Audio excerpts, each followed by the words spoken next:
ភ្លឺថ្លាស្រស់ស្អាតជាងមុនហើយអុចខ្មៅស្នាមលើមុខរបស់ខ្ញុំអាចរយនោះគឺកាត់បន្ថយបានដល់ 80% នោះចាសូមជម្រាបសួរបងនេះខ្ញុំឈ្មោះផងរីតាអាយុ 33 ឆ្នាំមានមុខរបរជាអ្នកលក់អនឡាញមុនដែលបងស្គាល់ Marine Collagen ហ្នឹងគឺដំបូងហ្នឹងគឺបងមានបញ្ហាស្បែកបងហ្នឹងវារឿងខ្មៅស្អាប់ចាអត់មានទំនុកចិត្តលើខ្លួនឯងទៅណាអញ្ចឹងស្លៀកពាក់អត់សូវបញ្ចេញទេដោយសារស្បែករបស់យើងខ្មៅស្អាប់ហើយជាចម្បងហ្នឹងគឺមុខខ្ញុំរឿងស្នាមនិយាយមុនទៅស្នាមហើយខ្មៅឡើងអាចរយតែម្ដងចំពោះបញ្ហាហ្នឹងគឺរំខានខ្ញុំរយៈពេលប្រហែលជា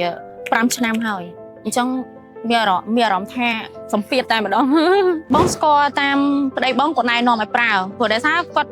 ឃើញគេប្រើឲ្យត្រូវច្រើនហើយអញ្ចឹងគាត់ចង់ឲ្យខ្ញុំសាកល្បងព្រោះមើលទៅគឺមានគុណភាពល្អហ្មងអញ្ចឹងគាត់ចង់ឲ្យសាកដំបូងឡើយខ្ញុំមិនជាអ្នកទិញតឯងក៏ប៉ុន្តែប្តីខ្ញុំគ្រួសាររបស់ខ្ញុំហ្នឹងគាត់ឃើញប្រាប់ប្រពន្ធគាត់ហ្នឹងប្រើផលិតផលនេះត្រូវអញ្ចឹងហើយគាត់ចង់ឲ្យខ្ញុំសាកល្បងប្រើឃើញថាមានប្រសិទ្ធភាពល្អហើយសំខាន់ខ្ញុំប្រើហើយគឺល្អតែម្ដងសម្រាប់ផលិតផល Marine Collagen ហ្នឹងគឺខ្ញុំប្រើអត់តែមួយឈុតទេប៉ុន្តែសប្តាហ៍ទី1ហ្នឹងប្រើមកគឺគុណភាពគឺល្អហើយផ្លាស់ប្ដូរ 50% តែម្ដង Marine Collagen នេះខ្ញុំញ៉ាំជារៀងរាល់ថ្ងៃហ្នឹងគឺមានន័យថាពេលដែលហូបទៅគឺស្បែករបស់ខ្ញុំចាប់ផ្ដើមភ្លឺថ្លាស្រស់ស្អាតជាងមុនហើយអុចខ្មៅស្នាមលើមុខរបស់ខ្ញុំអាចរយហ្នឹងគឺកាត់បន្ថយបានដល់ 80% នោះចំពោះរសជាតិ Marine Collagen ហ្នឹងពេលដែលខ្ញុំបើកវាទៅគឺក្លិនរបស់វាគឺឈ្ងុយហើយវាអត់សូវផ្អែមទេហើយសំខាន់គឺវាអត់ឆាបទៀត Marine Collagen នេះគឺញ៉ាំទៅក៏អត់មានប៉ះពាល់ដល់សុខភាពទេសំខាន់គឺវាជួយជំនួយដល់សុខភាពរបស់យើងក្មេងជាងវ័យសម្រាប់ផលិតផល Marine Collagen នេះគឺខ្ញុំណែនាំទៅមិត្តភ័ក្តិ 100% តែម្ដងមិនថាមិត្តភ័ក្តិឬក៏គ្រួសារទេនិយាយរួមទៅគឺខ្ញុំអត់ខ្លាចក្នុងការណែនាំឲ្យពួកគាត់ប្រើទេព្រោះដោយសារផលិតផលនេះគឺស្តង់ដារខ្ពស់ 100% គឺខ្ញុំអ្នកប្រើផ្ទាល់តែម្ដងសម្រាប់ Marine Collagen ហ្នឹងបើថាឲ្យ